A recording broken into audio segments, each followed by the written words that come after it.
Welcome to Nightlight. Step away from the mainstream and gather around as we enlighten the world and our realities and travel this cosmic journey we call life. Join us as we share with you and provide that beacon that can guide us all to a better way. Explore with us as we examine a metaphysical montage of spiritual insights, covering everything from the mundane to the magical, UFOs to unicorns, and everything in between. This is a time of awakening, of sharing and evolving, of spreading our wings and soaring on the cosmic breath of creation.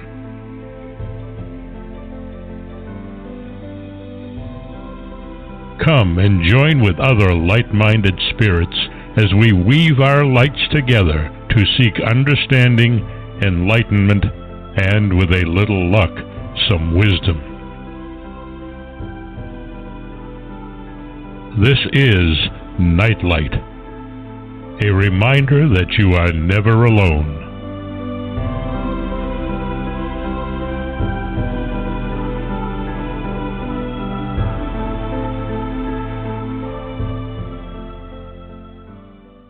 Welcome to Nightlight, everyone. We're turning it up to 11 tonight. We're broadcasting live from Barney's Beanery. A friend of mine just released an inspirational Christmas CD. It is entitled A Kaleidoscope Christmas, and I want to invite the mastermind, band leader, producer, singer, musician, to talk about it. Michael Falzarano was a longtime member of the legendary Hot Tuna and is a guitarist and lyricist in the New Riders of the Purple Sage. He's also working with the English Town Project. Michael wrote many of the songs, produced and assembled a distinguished band for this phenomenal CD. And you can learn more about Michael by visiting his website, michaelfalzarano.com, and you can go to thenewriders.com. Hi, Michael. How are you? I'm good. I hope you're well. Yeah. Let me just say this, that opening segment, that was the best opening segment I've ever heard. That was really great. And your words of wisdom were also very good. But I'm happy to be here with you, and let's talk. Yeah, okay. Well, the Nightlight Part 2 show is, kind of a history-themed show. So, for the few listeners who may not know who the aforesaid mentioned bands are, maybe you could tell us a little bit about the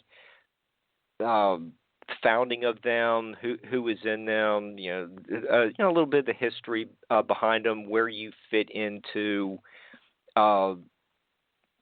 their over 50-year career. Right.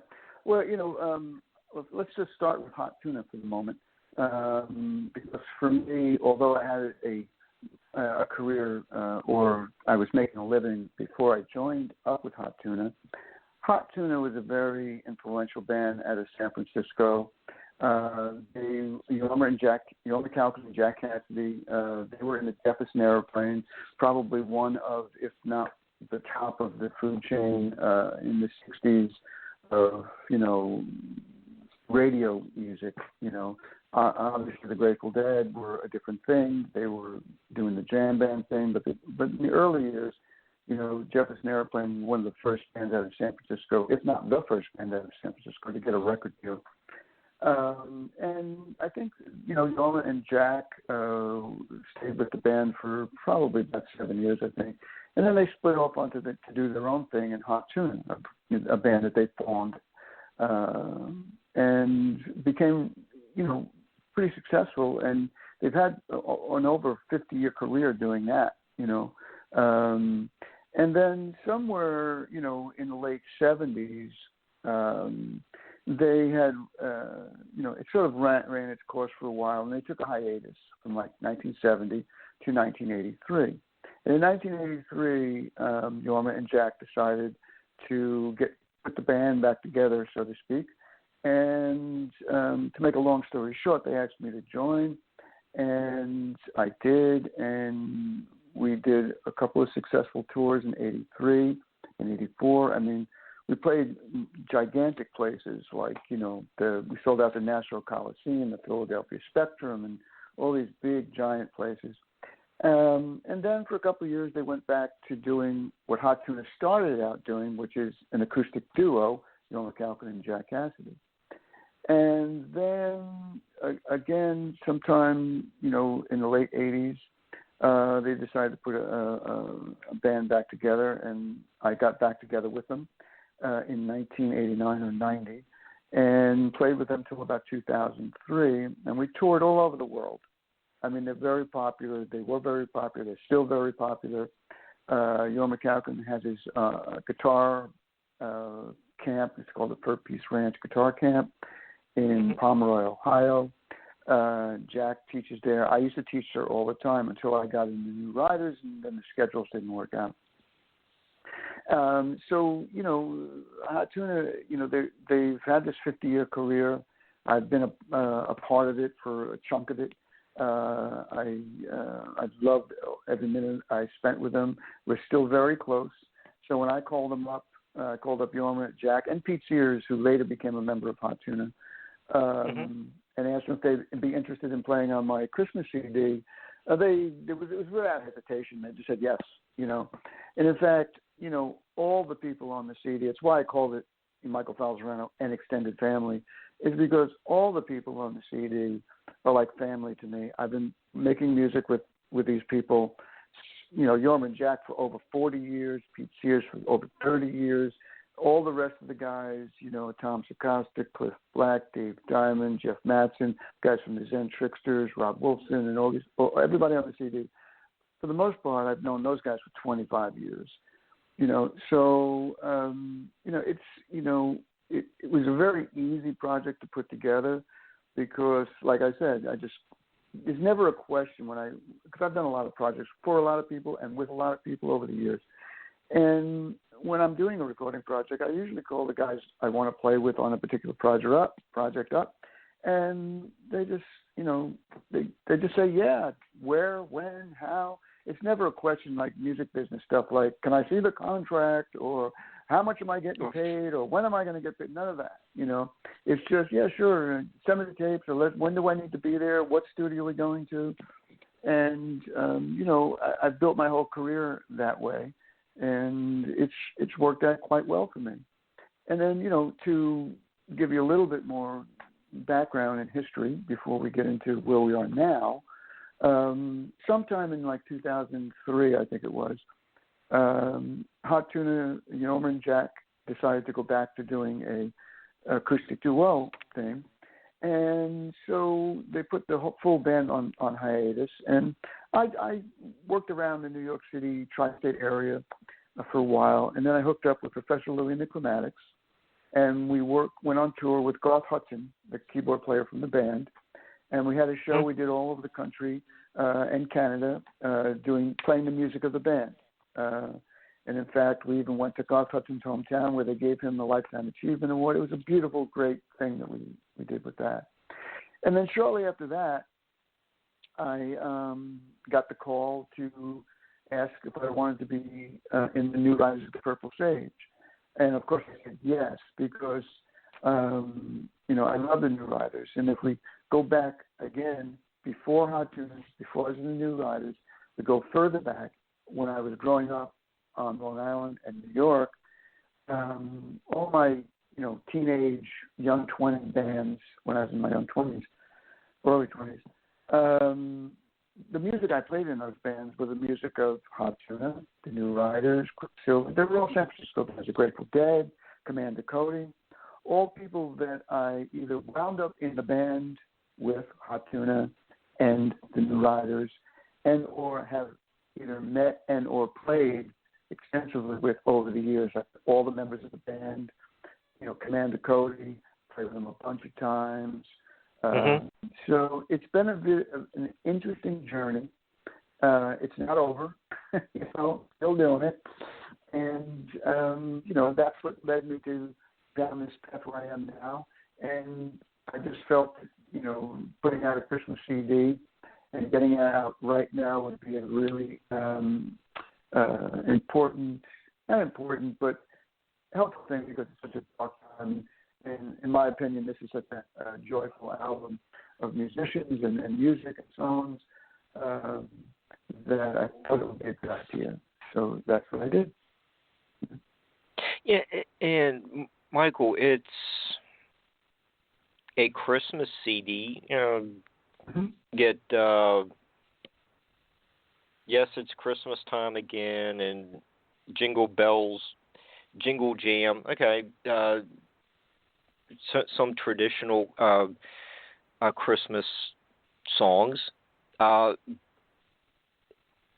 Really, a lot of the songs are as relevant on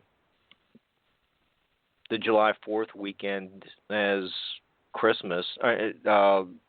It's really a lot of inspirational songs for anyone at any time of the year. Yeah, look, not whenever, because I have some other CDs that aren't quite that inspirational. But on this particular one, I wrote all the songs, and the only traditional Christmas song, is the Jingle Bells part of the Jingle Bells Jingle Jam. Everything else I wrote, and everything else musically, let's take the lyrics away for a minute. If we're just talking about music, it could be, if I change the lyrics to any other kind of lyrics, people would still identify this with me because it sounds like what I do. Now, these particular songs, the Christmas songs, Yes, It's Christmas Time Again, Ho, Ho, Ho, those songs are more traditional sounding. I wrote them, but they're more traditional sounding. The Tree Nobody Wanted, more traditional sounding Christmas song. Whereas some of the other ones aren't quite as traditional. But, I just wanted to put a collection of songs together that might bring some joy to people. Now, years ago, Jorma Kaukonen and I did another Christmas CD. It was called the Jorma Kaukonen Christmas, and I'd written some songs for that, and he and I wrote a bunch of songs, and he, myself, and his wife, Vanessa Kaukonen, we wrote a hit from that record, which is called The Christmas Rule. And the general plan at one point was for us to maybe do a follow-up. But, his crazy schedule, my crazy schedule, it never happened. So, I just decided to push forward on this one. And then, Jack, Pete, and all the guys from Hot Tuna and all the guys from the Zen Tricksters, they all said that they would come on board to play. And, it just came together. There wasn't a lot of wringing of hands or pulling people along. Everybody came right away, and I'm very pleased with with how it's turned out. I'm very pleased with all the reviews it's gotten. I'm very pleased with how quickly. It was before it even came out. I was completely sold out of the first pressing, just by putting a small little blurb on my Facebook page saying, if you want to buy this from me, you can PayPal me at this email address, and I would send you a copy. And I sold out of the first pressing in 10 days, and I'm into my second pressing now.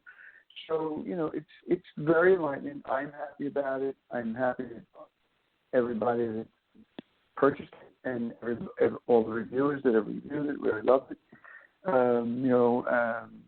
Even Rolling Stone's going to review it, and they loved it. So, I can't ask for anything more than that.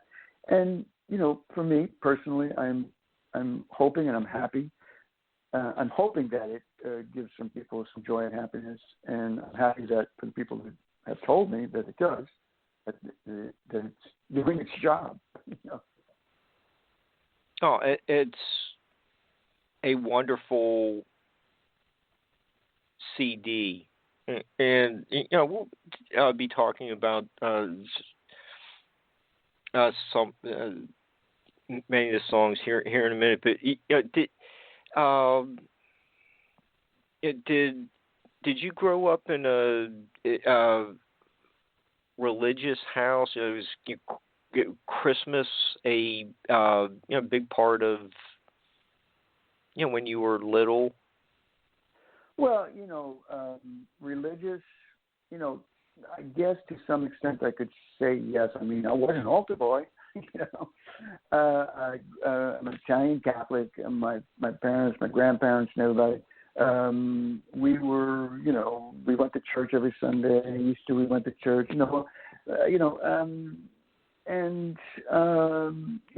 Christmas was a big deal because when my mother and her sister were twins, and throughout their entire life, with the exception of maybe a 3-year period, they never lived more than 2 blocks away from each other. So whenever Christmas would come around, they had a big family, 6 kids. We had 3, and then all of my grandparents' kids, my mother's brothers and sisters, they all lived close by. So Christmas was a huge event.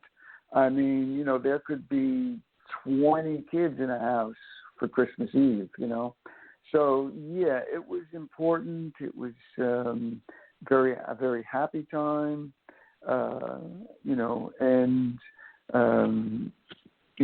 I guess it's just sort of stuck with me in the back of my mind. And as far as, the religion aspect of it, growing up Catholic, like I said, I went to church, just every Sunday until I was a little older. And of course, then you get sidetracked in, being a teenager and a 20-something-year-old guy and then a 30-something-year-old guy, and then life takes you down the many paths that it takes you. But in the back of my mind, or in the back of my soul, yes, I am still, I still consider myself a Catholic. Do I go to church all the time? No. And do I consider myself spiritual? Yes.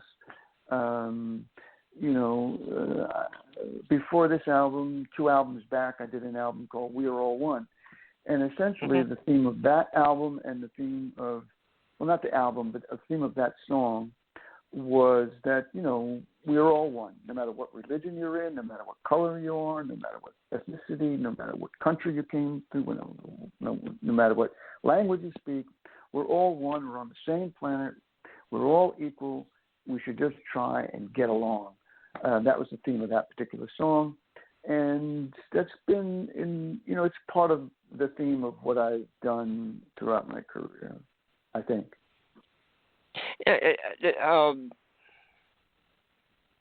My friend, the swirly twirly girl, really enjoys your We Are All One. It's really a lot of the same people on but both CDs. And if you get Professor Louie or Melvin Seals on some of the songs, you're going to get a lot of that church feel too. There's some of the best keyboard players out there. Right. Yeah. I've been, blessed seriously in that, and it has, something to do with destiny and fate and cosmic channeling of where things move and how things move in the universe. But I've been very blessed with being able to play and having the opportunity to play with some of the greatest musicians around, all the keyboard players on the Christmas album, A Kaleidoscope Christmas, all the keyboard players, Professor Louie, Scott Guberman, Wayne Schaller, Jason Crosby. These guys are monster players. All the guitar players, the same thing. Jeff Mattson, McAlkin. I can go down the list. Tom Secoster, Rob Wolfson. These guys are really great players. And bass players, there's only 2 bass players on this CD. They're 2 of my favorite bass players. Jack Cassidy, of course, from Hot Tuna, and Cliff Black. Now, Cliff Black's a New York guy, Long Island guy. He played in the Zen Tricksters and He's played with a bunch of people over the years, and they're my go-to guys. And if they're available, that's who I play with. Yeah. Well, if you can call, Jack and ask him to be on your CD, Jimi Hendrix did that. To him for Electric Ladyland. I mean, you're getting the best. Right. Yeah. Well, like I kiddingly, but not by much, always tell people, how do you get all these people to play on your record? I tell them I like to start at the top of the food chain, and almost always everybody says, yeah, sure, where do I got to be, So it works out, and I don't know why. I don't know how. Look, when I was a kid, when I was younger, I'm 16, I'm 20, I'm 18, and I'm playing in bands in and around the tri-state area, and I'm playing the music of Hot Tuna and Jerry Garcia and Grateful Dead and Quicksilver and the New Riders of the Purple Sage and Commander Cody and all the blues guys that I love. If somebody would have said to me, Ben, listen, you're going to wind up playing with all those people, all those blues guys you love. You don't want to play with them. Commander Cody, sure, you're going to play with him. Yeah, no, you're gonna be in Hot Tuna for 20 years, and then you're going to be in the New Riders of the Purple Sage for 15 years.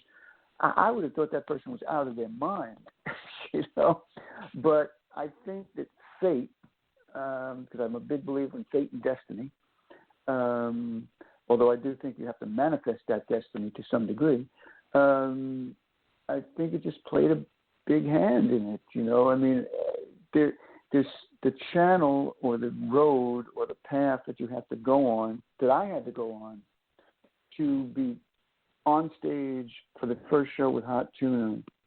That little path right there, forget about what happened after it, but just to get to that was a very jagged road. It went off on, it's never a straight path. That's the one thing I've learned in life. That what you think is going to happen, it's probably not going to happen. The path you think you're going to go down, and you think it's a straight road right there, that's probably not going to happen, So, but it did, and there's there's no explanation that I could come up with really that would satisfy me to go, well, this is why it happened, because this, and this, and this. Now, I could tell you why this happened, because this, and this, but why did those particular things happen in that order, and why did it, not go off in another direction, Why did I make that right turn when I could have made a left turn, or I could have gone straight, So, it's an interesting thing, life. Yeah, what you're saying about all the, twists and turns in life. If you look at all that was going on at the, NFL stadiums that were sold out 40 years ago, and you got all kinds of excess going on all over the place. But today, the same bands are playing at smaller venues to loyal audience, but the original fans are bringing like the grandkids to see you, but the messages have changed so much. Does it seem like there's a trend with these older bands to be give more of their experience to help get people on the right road? Well, I don't know about that, but I do know this, that most of the bands most of the bands that are out there playing from back in the day, they're just doing what they do, and some of them were more successful than others, and some were gigantically successful. But I think that the interest from younger people, and younger people that, come to see me, younger people that buy my CDs and stuff, or went to see Tuna, the New Riders, they're just curious about the music and how it was, and they pretty much know that there's no bull involved. It's just these guys doing what they do. Like when you go see Tuna now, or when the Tunas, New Riders of the Purple Sage are on hiatus right now. But when we're out playing, we're just musicians playing the music that we played exactly the way we played it our whole careers. For instance, I was saying earlier about this CD. Musically, it's exactly what I do on all my CDs. I mean, lyrically, it's about Christmas on this one, or holidays, or like It's a God Almighty World. It speaks for itself. But musically, it's just what I do. And if you like that kind of a thing, whether you're 18 or 68, you're going to dig it. And I think with younger people, I think that they're interested and curious about us older guys and what we've done and where we've been and who we've played with and all that.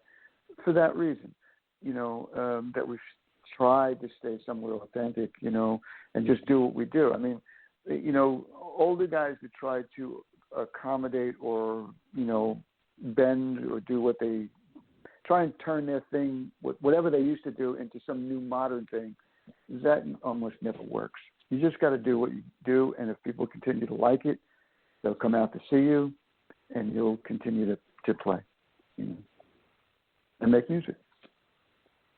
And and that's it. And that said, even if they don't, you're still going to probably play music because that's what you do.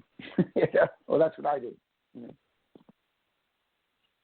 Okay, and Michael, maybe take a look at a song like "The Tree Nobody Wanted." I really liked that one. Is that kind of like a autobiographical song, or it gives you like the warm feeling of just a humble family is very rich in love. Right. Well, I'll tell you what. A lot of people have asked me about the song, and it seems to be the one song, not the one song, but the song on the record that everybody loves. And it's quite a unique song for me, and I love it the most of all the songs on the record for this reason. It's one of those songs that 1 minute didn't exist, and then 10 minutes later existed. I recorded it, and now it's on the record. The record had already been, the whole Christmas album, Kaleidoscope Christmas, Michael Falzarano and the extended family, was fully recorded and had the 11 songs that were going to be on the record, and that was that. And I wasn't thinking about doing any more songs, but I was driving back to New York City. Actually, my wife was driving back to New York City. I was in the passenger seat, and I dozed off for a while. And just as I woke up, this thought came into my head of The Tree Nobody Wanted. And I thought, well, that's an unusual thing. Where'd that come from? And then she was driving, I was just sitting there quietly. And I was rolling it around in my head. And then the whole lyric just began to write itself. And the story, I just told a story about this family, who, all they could afford was this tree that nobody wanted. And so it was all in my head. I got home 20 minutes later. I jotted it all down, picked up the guitar, wrote the chord changes, wrote the melody, and called up the engineer, went in the studio, got the guys together, went in the studio the next day, and cut the track. And now it's on the album. So to me, it's got a special place in my heart because, for two reasons. Number one, it's a great little sentiment. It's like, what? You don't need to have $1 million or $1 bazillion to be happy. Some people can find that happiness in the smallest little thing, even in the tree that nobody wanted.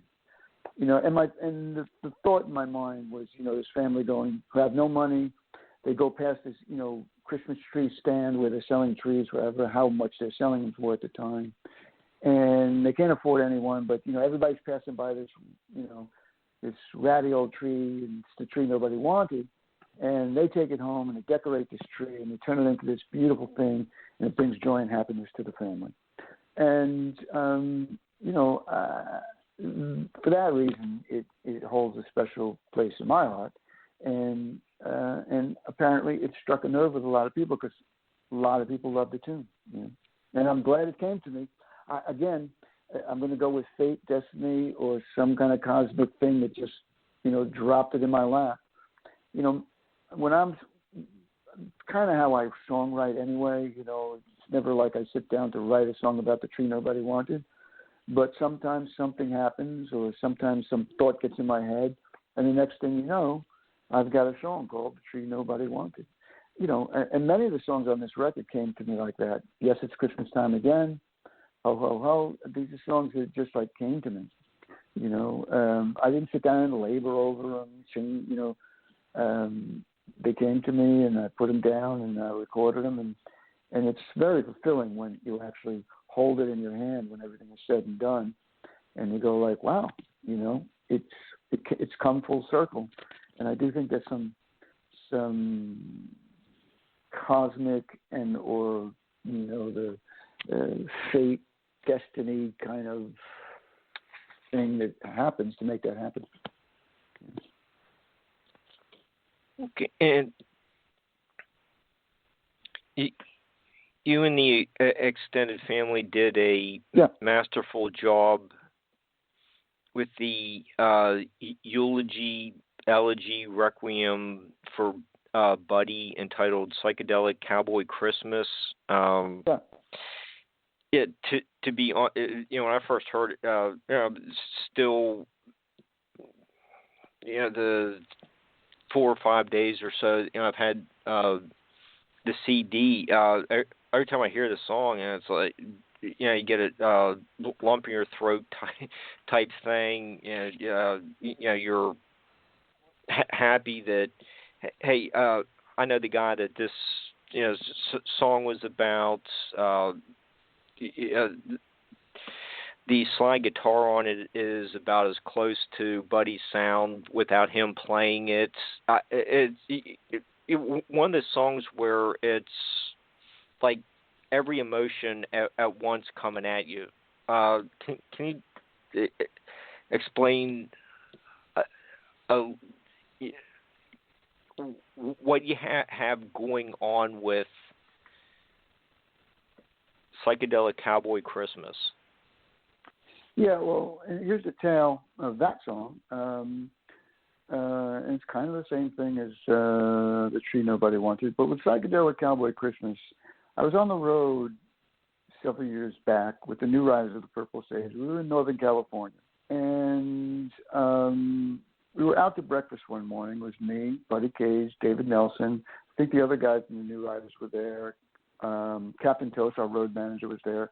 And my guitar tech at the time, DeLacy Alt, was also there at breakfast. And we were talking about, you know, just the general stuff. But then we got on the subject of, you know, the New Riders of the Purple Sage, what we've done, where we're going, what we should do. We had already put out 2 studio albums, a live album. We put out a DVD.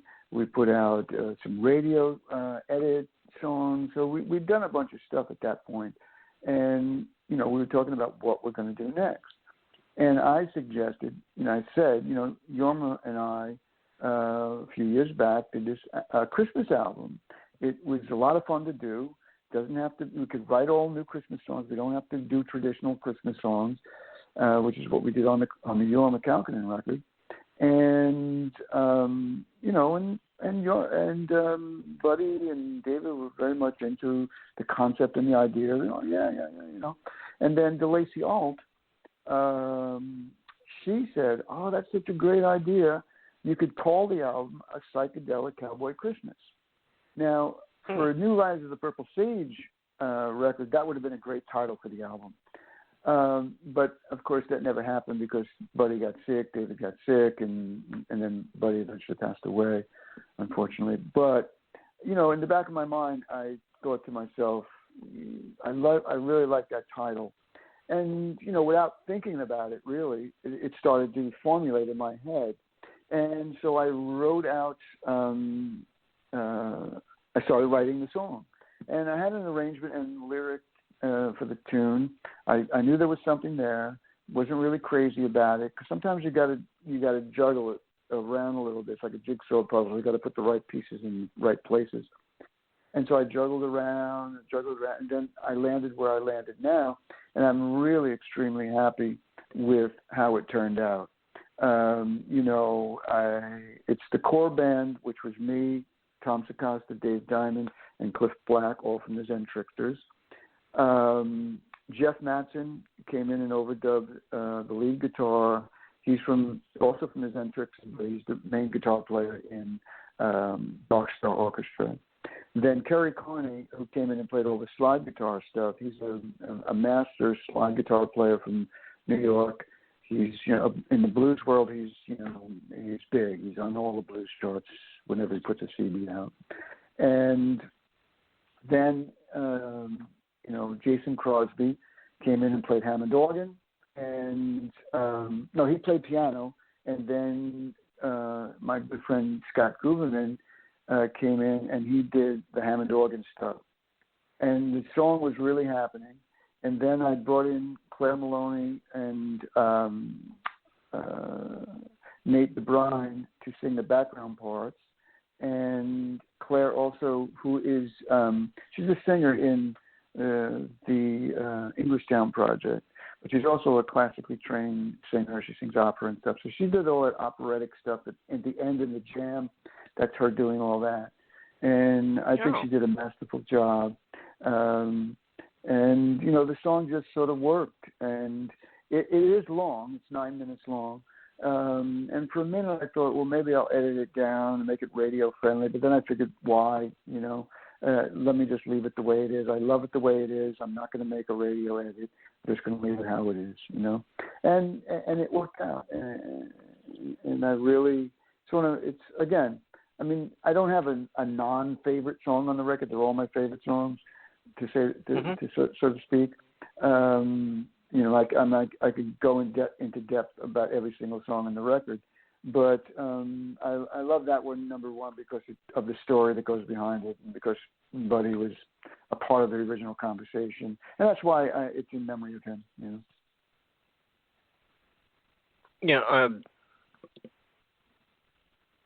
I think if I didn't have that 20-minute phone call with him, not a 420 phone call, it was a 20-minute phone call with him.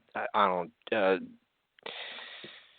10 years ago about this radio show idea. I was kind of helping him out with or getting him connected with. I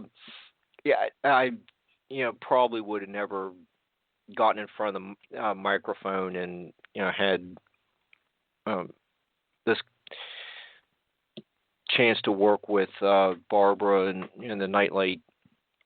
But it's he really gave me a 20-minute education. There's no need to go to college for 4 years for a communications degree. I just got it from him in 20 minutes, and right. Here I am talking to you. But about this song dedicated to him, it's really an excellent song. Thanks. And for the next song, Bethlehem, Requiem for Diana.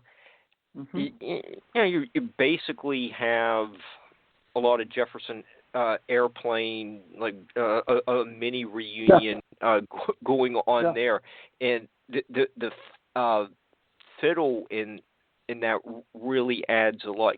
So let's get into that. That's one of the major pieces of, just a really astonishing song. Thank you. It's got another interesting story. It's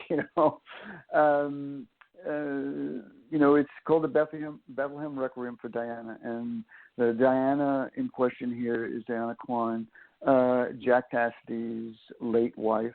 She passed away a few years back. And we were friends. We spent a little time on the road together when Jack and her were just getting together without Tuna. And we toured around the country. We became friends. And, years later, years after she passed, I had a dream. And we were in Bethlehem. In the dream, we were in Bethlehem. Me, Diana, Jack, my wife, Yorma. Maybe in the dream, maybe we were on tour. I don't know, but the only thing I took away from the dream was that we were in Bethlehem. And in the dream, we were all in some sort of like cave, sort of cavern with an amber glowing light coming out of it. And she was stepping out the doorway, and I was helping her out of the doorway.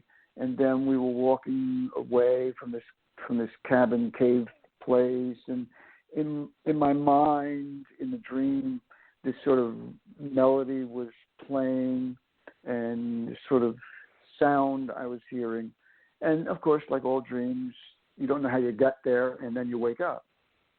But I kept thinking about it the whole day, and I kept thinking about the sound of the music that was playing in the dream, and I was, maybe I should, maybe I could play it. I didn't really have a solid concept for what it was, so I just picked up the guitar, and I started fiddling around. I played an A minor chord, and then the next thing I knew, this whole thing, the chord structure and melody for the tune, I laid it out and I wrote it down. And so then when it came time to do this record, I just played it for the guys on my guitar. I said, just a thing, it's going to be an instrumental. And everybody just jumped right in. And Jason Crosby came in and played the fiddle over the top of it. It was just amazing, and as fate would have it, I mean, when I first recorded, thought about it, I didn't even think to ask Jack to play it. It was just going to be a song I was going to record, but then fate stepped in and allowed me to, it didn't allow me, but, I needed somebody to play bass on it. We recorded the track, and I think I played bass just to keep the, as a placeholder, so to speak. But I was going to, trying to figure out who to play bass, and then it popped in my head, I should ask Jack. Now, Jack's extremely busy, just like Yorma is, so I thought, I don't know. But then it turns out, because of COVID, everybody's sitting at home doing nothing. So, I called him up. He said right away, yes, send me the tracks, I'll play on them. And originally he was going to play on 1 or 2, and he wound up playing on 5. But I'm so happy that he's on this particular one, because it's about and for Diana. I'm really happy how it turned out. Having Yorma, Jack, and Pete Sears on it, along with Jason Crosby, Dave Diamond, and myself, and it really has a cool vibe to it, and I think it's nice to have some instrumentals on certainly on my Christmas album. It's nice to have a couple of instrumentals.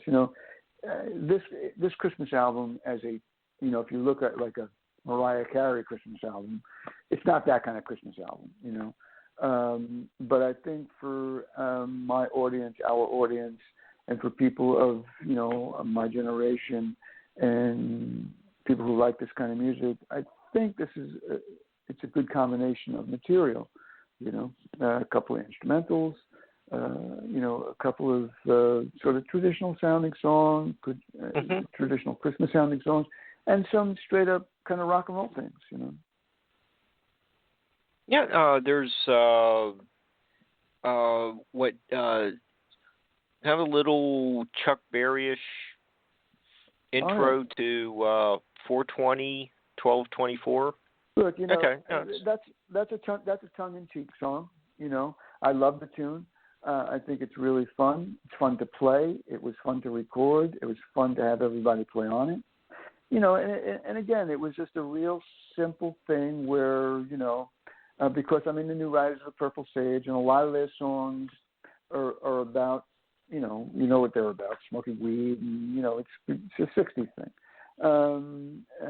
You know, and so we were sitting at dinner and talking about this record, and my wife said to me, you know, you should think about maybe doing a fun 420 kind of a song.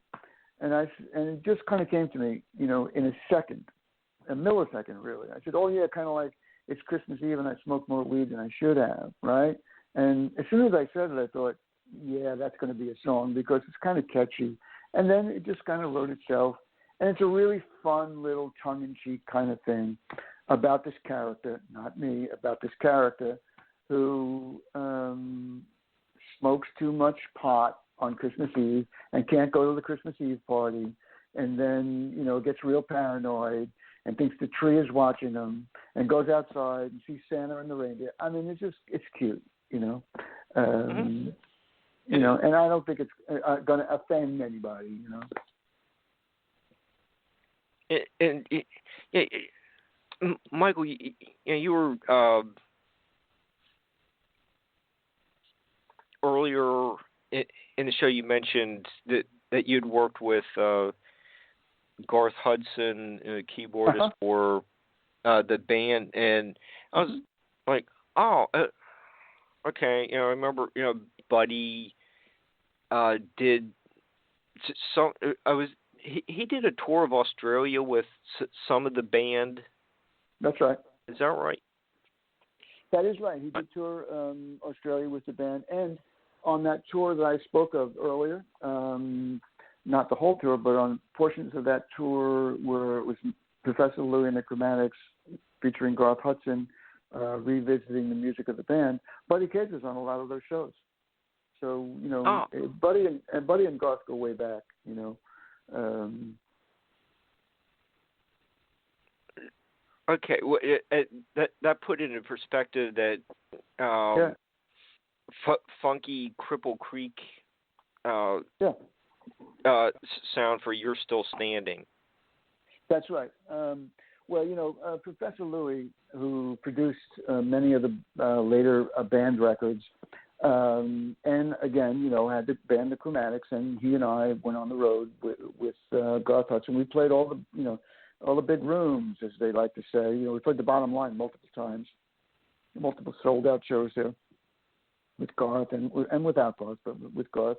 And we toured all over the country, and we toured all over Canada. And like I said earlier, we played Canada in Garth Hudson's hometown, where they gave him a Lifetime Achievement Award. 10,000 people were at that outside event. It was a beautiful outdoor event. You know, playing with Garth and many of the people I've played with, like some of the old blues guys I got to play with, it's always an honor, you know, in my mind. You know, I got to play with Hubert Sumlin from Howlin' Wolf Band. I've got to play with Pine Top Perkins from Muddy Waters Band. I've played with a lot of guys, you know, over the years. And so, you know, I treat everybody with the same respect. And again, I got to say that when I was younger, somebody told me, as you go down the path, life's path, you're going to wind up playing with all these guys whose music you're now playing as a kid. I don't know what I would have thought of that. You know? Okay, and you know, I think with You're Still Standing, if we can just get to the end of the month, Yeah, Well, that's the gist of that song. You know, look, yeah. I wrote that song a while back, but it was the appropriate song for this album, and I included it, and it was always going to be the final song on this CD, just as Yes, It's Christmas Time Again was going to be the first song on the album. Now, I had to, I try and always sequence my CDs in such a way that if you're listening to it as a CD, as a full piece of work, that it sort of makes sense. Like, you know, a lot of CDs come out now, it's just a bunch of songs on the CD, but I tried to make the CD flow in such a way that if you wanted to listen to it from beginning to end, it has a beginning and it has an end. And You're Still Standing, you know, the thought of that had to be the last song on the record, especially in 2020, you know, because basically what I'm saying on the song is, look, it's been tough. It might have been really rough. Things might have not worked out like you planned, but hey, you're still standing, still alive. Let's go, keep pushing forward, and maybe next year will be better, you know. And that's, you know, more than that, I don't know what you could ask for, you know, because you can get all depressed about where you are or how things didn't work out, but it's not going to change anything. So you just got to kind of push forward. If you're still standing, then just keep pushing forward. It's a new year. Let's move on. You know. Right, and and in it's a God Almighty world. Yep. Yeah, it's kind of like a continuation of the same thing. Yeah, just you know, miracles still happen. You know, you give us a list of miracles. Yeah, they're still happening today. Yeah. Right. But you know, it's another just a positive view of you know, the world, and you know, hopefully just get into next year and things are going to be a lot better. Yeah, you know, I certainly hope so. You know, it's hard to say whether or not what's going to happen, but you know, you just got to stay positive and stay in it. You know, if you know that old slogan, the New York City lottery slogan, you got to be in it to win it. You know, it's true. You know, and that goes for life as well. You got to be in it. You got to play the game. You know, if you're easily discouraged, you know, especially in the music business, or you know, for young musicians, I always tell them, look, if you're easily discouraged, get out now, because it's going to be one thing after another, and it may or may not work out. You know, you can't gauge it by somebody else. You don't know what's going to happen. You could become a bigger star than me, or you might be unknown. You know, it's hard telling. So, you know, with you know, that's just the way it works. You know. Yeah, and you know, wouldn't be a complete CD review without looking at the cover design. You know, it's really eye-catching, and the liner notes, or the when we open up the CD, there's all the musicians listed for each track. Mm-hmm. It's really well designed. Who did all the artwork? Well, the cover artwork is done by my friend Kamala Towns. Kamala Towns is a graphic artist, or an artist from Pennsylvania. He's a really great guy, really excellent artist, and he hit the target 100% with the cover of this record. I couldn't have asked for a better cover. I mean, when I told him what I was looking for, he just went, okay, I think I understand. And he began to give me a couple of ideas, and we tweaked it a little bit. And then it sort of went, and it didn't go away for a while, but, you know, I didn't hear from him for a little bit. And then he came back with this image and with this cover, and it was like, it seemed to me, from the first second I saw it, it seemed to me like something I've seen my whole life. You know what I mean? And now when I look at it, it's just like something I've seen my whole life, So again, I don't know if it's, the cosmos or, fate or whatever, but it wasn't like it was an odd thing that I'd never seen before, and I don't know. In the very first second I saw it, I thought, this is really a beautifully unique piece of artwork and cover, And all the liner notes and all that, I put all those liner notes together. I always like to give people credit, A lot of people put out albums, there's no credits inside. You don't know who played what, who played when, or where it was recorded. I like to give everybody credit where credit is due, So all the musicians that played on every song, I list every song with who played what. Mm-hmm. I list all the studios I worked in. I list all the engineers that recorded the particular people. My friend Dan Sky, who has Skylab Recording, he and I mixed the thing together, and he was a great help making this happen. Because, it wasn't easy getting this finished in the middle of a pandemic. It was a Herculean task to make that happen. And he helped me considerably. I'm not sure I could have gotten it done if it weren't for him. And in the same token, the guy who started this whole recording process with me, Chris Laborn, he was a master at capturing what we were doing in the studio at the time, He just made it, he was relentless, and he guided us through it. And, again, let me go back to this one thought that I've been very fortunate to always work with guys who really want to be there, who really want to do it, and who are totally giving themselves 100% to me at the time, There's none of that, music business nonsense. And I'm very fortunate because there's a lot of that music business nonsense out there. I'm fortunate to not have to deal with it, or haven't had to deal with it that much. Well, the artwork, the liner notes are just, very helpful. The artwork, you can see the, San Francisco kind of artwork from the 60s. Mm-hmm.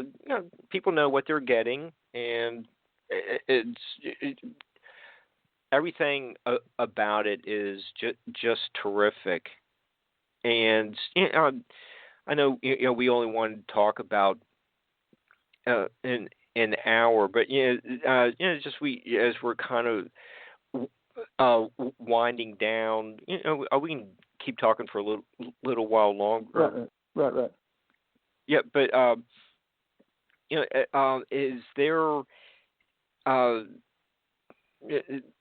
any possibility that the new writers are going to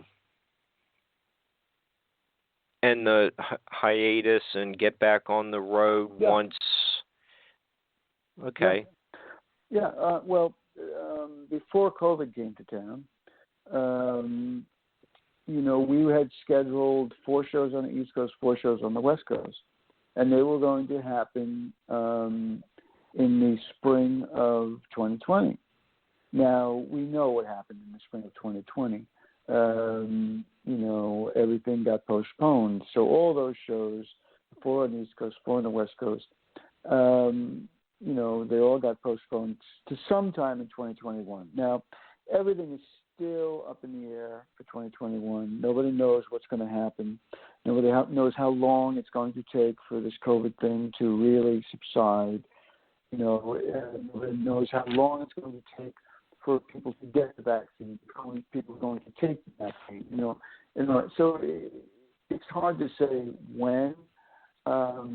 But if everybody stays healthy, I do believe that there will be some kind of new writers, let's call it a reunion, in 2021, hopefully by the summer, hopefully on both coasts, because I know we have diehard fans on both coasts. And we'll see what happens. Everything is just such an open book right now. Nobody really knows what's happening from day to day. So our shows happening, shows are not happening. Hopefully at some point, everything will subside, and like I said, we will be able to book some shows and put it together, and make it happen for the new writers again. Now, of course, Buddy Cage has passed away, and although there's no way you can replace a guy like Buddy Cage, there are some pedal steel players out there. Most notably, one of David Nelson's old friends, whose name I can't think of right this minute. But he'll probably become the pedal steel player and play the Buddy parts for us. And we'll probably add Mookie Siegel on keyboards. And so it'll be a different kind of New Riders of the Purple Sage, but it will be the New Riders of the Purple Sage. Okay, and Mookie's on Where I Come From? Yes, yeah. He's on a bunch of tunes on Where I Come From. Well, Mookie and David and I, we've all played together for many years, over the years, And Mookie would have been on this CD too, but he was moving at the time I was recording, and one thing led to another, and it didn't happen, But for this CD, there's no doubt in my mind that he's going to be playing with us. We used to jokingly call him he was the sixth member of the sixth Beatle. He was the sixth member of the New Riders of the Purple Sage, because whenever we had the opportunity, even when Buddy Cage was in the band, whenever we had the opportunity to play with Mookie, he would come and play with us, And we did a bunch of shows and a tour with him, And hopefully we'll be able to do that again. He was scheduled to play with us on the West Coast and on the East Coast for that matter. Okay, when you're talking about writing a lot of these songs, within just a few minutes. I mean, it's like, Smoke on the Water was written in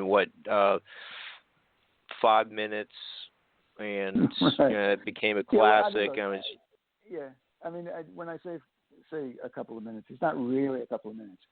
Sometimes it is. Sometimes, the whole thing, the whole idea and concept comes to the end, it's done.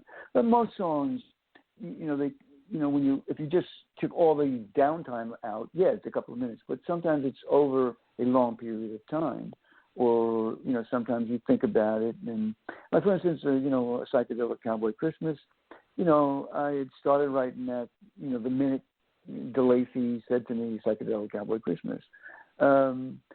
But it rolled around in my brain for a while. Then I wrote it down, and then later we did. I wrote it again, and so that was a song that developed over time. But some songs do come quickly. And "Smoke on the Water" is kind of one of those tunes. And there are others that other musicians have told the same tale about. It's not unique. Keith Richards talks about it all the time. And he kind of has the same theory when you come right down to it about songwriting, that he just kind of his joking thing is he puts his finger up in the air and just waits to catch a song. I know what he's talking about. He's kind of like, you got to let it come in, you got to let it happen. And, sometimes it happens when you want it to happen, and sometimes it happens when you don't want it to happen, or not expecting it to happen, not that you don't want it to happen, Yeah. It is, your writing style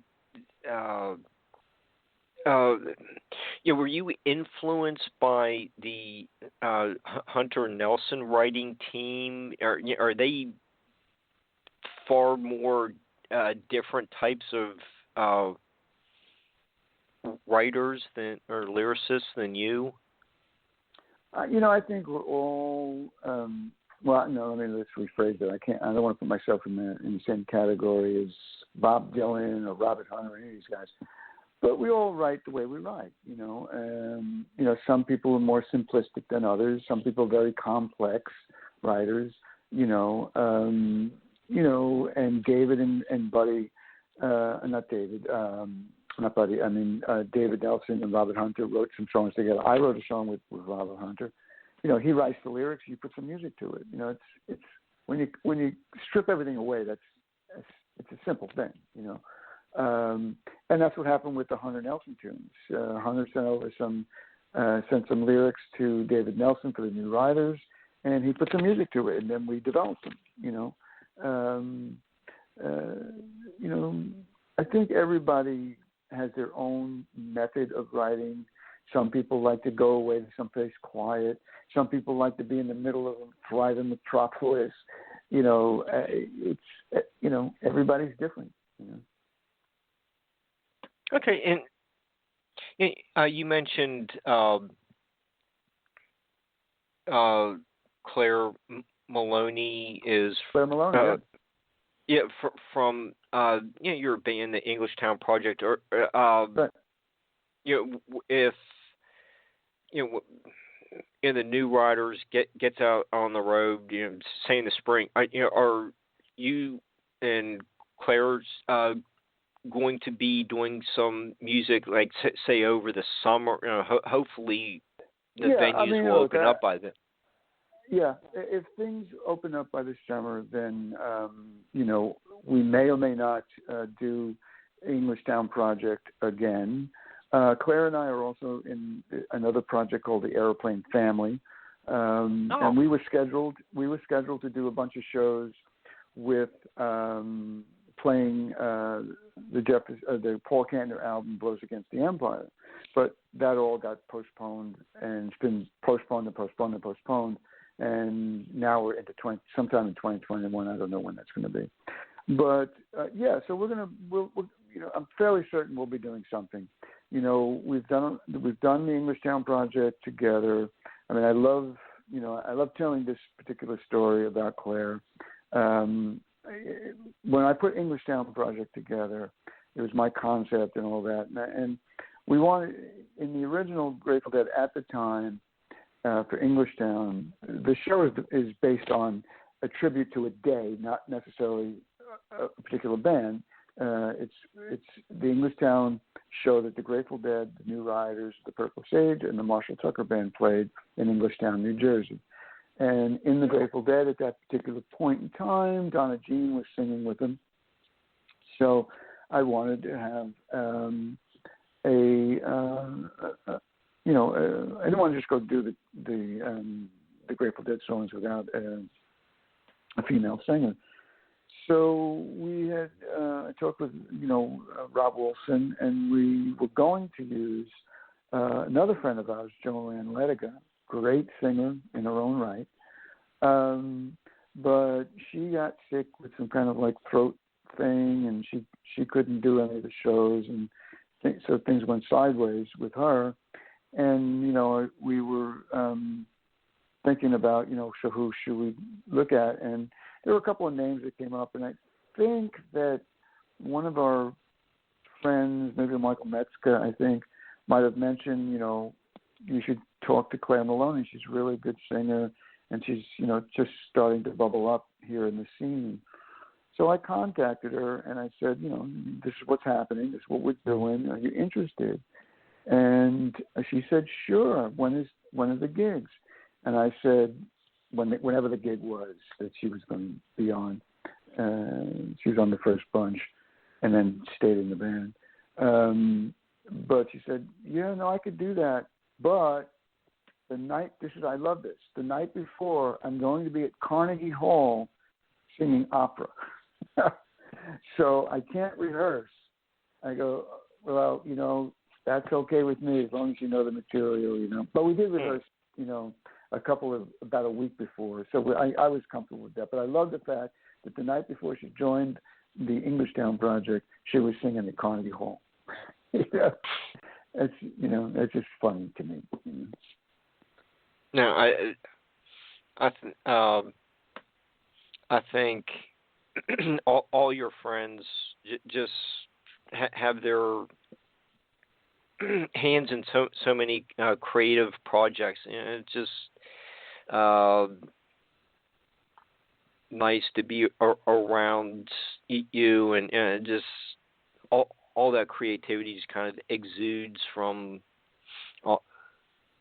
each one of you, and Johnny doing the stir fried, and they had a lot of great stuff going on, and Vassar is on your We Are All One. Mm-hmm. Yeah, Vassar's on We Are All One, a bunch of tracks on that. He's also on the CD that followed that, I Got Blues For You. He's on a couple of tracks on that CD as well. But Vassar was a beautiful person, a great player. And again, if you had told me when I was younger that I would get to play music and record with him and have him play on some of my songs, I would have thought you were nuts. But hey, it happened. Oh, good for you. And do